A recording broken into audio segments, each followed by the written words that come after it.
Assalamualaikum warahmatullahi wabarakatuh. Perkenalkan nama saya Raudatul Jana dengan NIM 2406051112. Pada video ini saya akan mendemonstrasikan hasil dari praktikum modul 6 yaitu array ini. Nah, langsung saja pada bagian pertama yaitu pembuatan array. Yang pertama itu adalah kodenya seperti ini, lalu nanti kodenya akan diubah menjadi seperti ini di bawah ini. Nah, pada pembuatan array ini, pada kode yang sebelum diubah, di sini menggunakan array hari yang dimana isinya itu terdapat beberapa nama hari, Senin sampai juga Minggu. Nah, pada kode pertama yang sebelum diubah ini adalah menampilkan array atau menampilkan indeks array itu dimulai dari angka 1 dan seterusnya sampai ke minggu.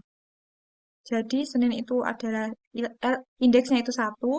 Nah, elemen kedua Selasa itu indeksnya 2 dan seterusnya sampai juga Minggu. Lalu menggunakan perintah printf. Nah, pada kode yang kedua itu indeksnya itu dimulai dengan case string yaitu Senin, sen. Jadi elemen pertama itu menggunakan case string sen. Nah, untuk elemen selanjutnya itu menggunakan indeks angka yang dimulai dari 0, 1, dan juga seterusnya yang otomatis itu dari PHP sendiri. Hasilnya seperti ini. Jadi elemen pertama itu indeksnya 1 untuk kode yang pertama tadi, elemen kedua 2, elemen ketiga 3, dan seterusnya sampai ke elemen terakhir minggu itu indeksnya 7.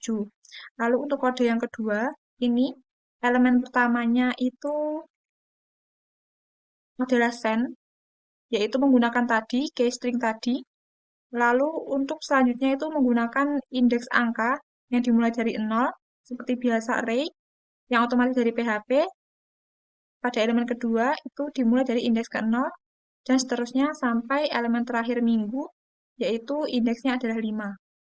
Lalu selanjutnya perulangan terhadap array. Nah, perulangan terhadap array ini itu menggunakan fungsi for each. Nah, fungsi for each ini digunakan untuk melakukan perulangan pada setiap isi dari array sendiri. Nah, pada fungsi for each ini terdapat variabel penemuan yang berisi untuk mengambil key dari array info. Lalu ada variabel penemu ini untuk mengambil value dari array info. Lalu ditampilkan dengan variabel penemu dulu yang mengambil value dari array info, lalu menemukan variabel penemuan yang mengambil dari key array info sendiri. Nanti hasilnya itu seperti ini. Jadi hasilnya sehingga outputnya itu Charles menemukan komputer mekanik, lalu Tim Berners-Lee menemukan World Wide Web, James Watt menemukan mesin uap. Jadi fungsi for each di sini itu digunakan untuk perulangan pada setiap isi dari array. Selanjutnya itu pengurutan array. Di sini saya sudah membuat sebuah array dengan nama kode sama seperti yang ada di modul. Yang pertama itu key-nya adalah nama dari beberapa negara, lalu yang belakang ini adalah value-nya. Nah, di sini itu pengurutan array-nya saya menggunakan beberapa fungsi, yaitu ada fungsi asort, rsort, ksort, lalu juga ksort. Nah, pada fungsi pertama itu asort, ini tuh adalah pengurutan array yang dimulai dari value terkecil ke yang terbesar. Lalu ada yang kedua, fungsi rsort, ini dimulai dari value yang terbesar, lalu ke terkecil. Lalu fungsi yang ketiga itu ksort, itu dimulai dari pengurutan key, secara ascending, yaitu mulai dari A sampai ke Z. Lalu sebaliknya itu fungsi ksort ini itu pengurutan key array-nya itu dimulai secara descending atau Z ke A. Saya akan menampilkan hasilnya. Nah, untuk yang fungsi assort itu kan tadi diurutkan dari value yang terkecil. Nah, jadi mulai 5, 55, 60, 62, 93, dan juga 970. Lalu untuk assort ini kebalikan dari assort sendiri, yaitu dimulai dari yang value yang terbesar ke yang terkecil. Nah, untuk fungsi yang ketiga, casort, ini digunakan untuk mengurutkan secara ascending pada bagian K-nya. Dimulai dari Afghanistan, Brazil, Indonesia, Malaysia, Palestina. Nah, sebaliknya, KSOT ini sendiri, ini diurutkan secara descending atau dari Z ke A. Jadi dibalik. Jadi KR-SOT itu kebalikan dari KSOT. Lalu selanjutnya mengubah urutan array dengan array yang sama pada pengurutan array tadi. Di sini menggunakan fungsi array reverse, lalu array flip, dan juga shuffle. Fungsi array reverse sendiri itu digunakan untuk mengubah urutan secara terbalik. Jadi yang semula itu seperti ini, jadi dibalik Palestina itu di atas, lalu selanjutnya Malaysia, Indonesia, Brasil, dan terakhir itu Afghanistan. Yang semula berada di urutan atas itu berada di urutan terakhir. Lalu ada fungsi array flip. Nah, fungsi array flip ini itu mengubah tempat yang semula value-nya itu berada di belakang, lalu berganti tempat ke depan, dan K-nya ini berganti ke belakang.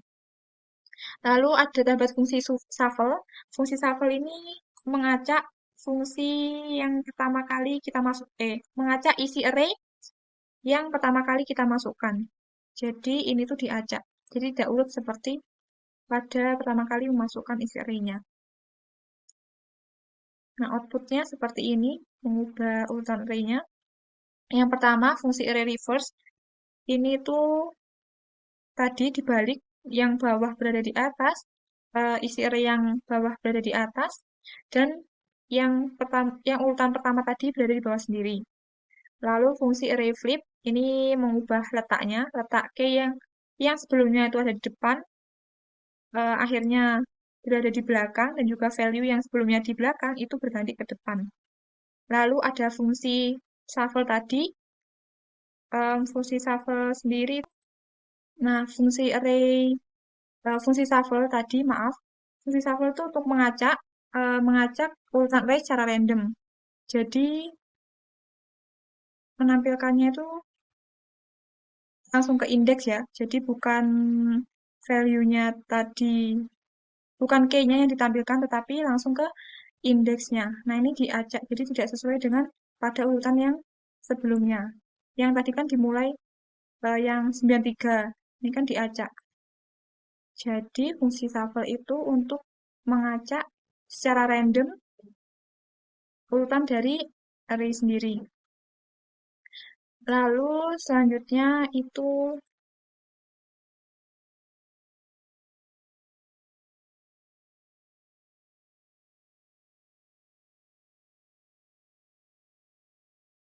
yaitu mencari nilai dalam array. Nah, mencari nilai dalam array ini menggunakan function cari, menggunakan fungsi for each, lalu selanjutnya untuk mengeceknya itu menggunakan fungsi percabangan if else. Yang pertama itu membuat function cari, lalu menggunakan fungsi for each, dicek apakah nilai yang dicari pada array itu ada atau tidak, maka akan mengembalikan nilai return true. Lalu jika nilai yang dicari pada array itu tidak ada, maka akan mengembalikan return false. Nah, di sini saya membuat contoh, yaitu array data yang berisi 10, 20, 30, dan 40. Lalu untuk mengeceknya itu menggunakan if else. Jadi ini itu fungsi cari yang sudah dibuat sebelumnya tadi. Lalu, apakah nilai dari 25 ini terdapat dalam array data? Jika memang ada, akan menampilkan ditemukan. Jika tidak ada, maka akan menampilkan tidak ditemukan. Outputnya tidak ditemukan, karena nilai dari 25 itu tidak ada pada elemen array.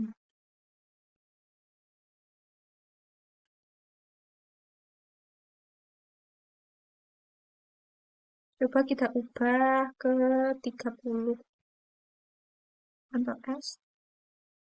Lalu. Nah, berarti nilai 30 itu terdapat dalam array data. Oke, sekian demonstrasi hasil praktikum dari modul 6, yaitu array. Wassalamualaikum warahmatullahi wabarakatuh.